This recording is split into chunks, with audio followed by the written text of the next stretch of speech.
Hello and welcome to video number 4 of my Create a Video a Day challenge. I'm doing this to get more comfortable being in front of the camera and doing unscripted videos. Hi, my name is Danusha. I am an executive and transformational coach, and I work with business leaders and owners who are ready to realign with purpose, lead with clarity, and grow sustainably. So today I thought I'd talk a little bit about stress and trauma, especially as I've been doing more somatic work with my private clients. Just light somatic work. I don't do anything deep. I don't get into really deep anxiety or specifically trauma related issues or mental health related issues. I focus mostly on workplace stress and light anxiety that may come along from dealing with the challenges that you might deal with in the workplace or family environment, but very light from the personal side of things. I guess one thing to note is, especially as I learn more about trauma, my perception or understanding of it was that it's this great big event that happens that completely overturns our life. And I suppose to a certain extent that's true. But I learned that it isn't actually associated with a particular type of event itself. It comes back to our level of tolerance in being able to process stress and emotions that come along.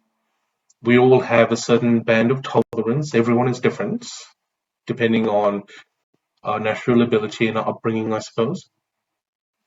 And if we encounter events that just overwhelm our senses, then we go into fight, flight, or freeze.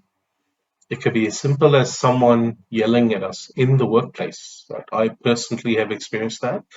I had a boss that wouldn't stop yelling, right? No matter what we did, even if we did something well, there's always something to yell about, for whatever reason. And whilst that one act on its own is not such a bad thing, it's when it happens constantly. When you're told constantly you're not good enough, you're not doing something right, even if it's not true, mentally you start being broken down and it affects you in the long term. You might even do so without realizing it. Personally, I noticed myself shut down for a few years in the workplace, just turning up. My boss was a micromanager. I just let him tell me what to do and I did it. No thinking, no ambition, none of that. We just happened to be busy enough in the environment that it actually worked in my favor and I sort of outperformed. But that can happen, right? When I left my work, my corporate career, I used to get triggered by certain things that I would experience, and it felt really weird, like it was PTSD. But in my mind, that's not possible because I haven't been in a war zone. I wasn't in the military. I hadn't experienced anything as severe as what those guys might experience if they're, you know, going into an environment that could endanger their lives. Although I noticed myself having certain reactions to things that just weren't even real, but I was reacting because I was in that condition, right? And I didn't really understand it. And it's only in the recent couple of years that I've done more focused work in that area. This is where looking into somatic work comes along, because the somatic work, and I work with other people who are more qualified to support me, because some of my issues are more deeply rooted.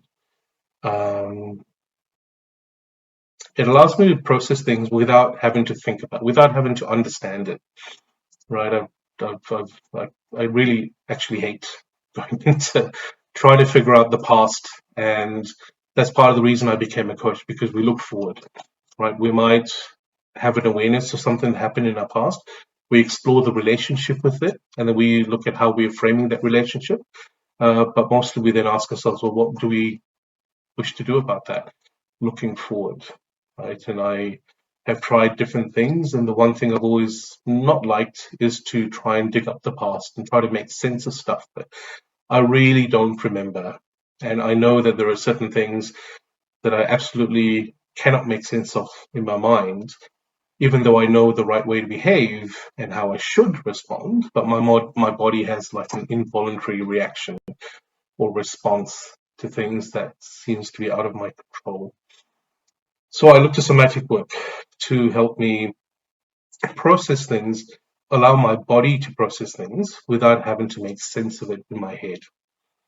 Right. So I thought I'd just share that, right? If you are someone that's working in highly stressful environments, it could in fact be the workplace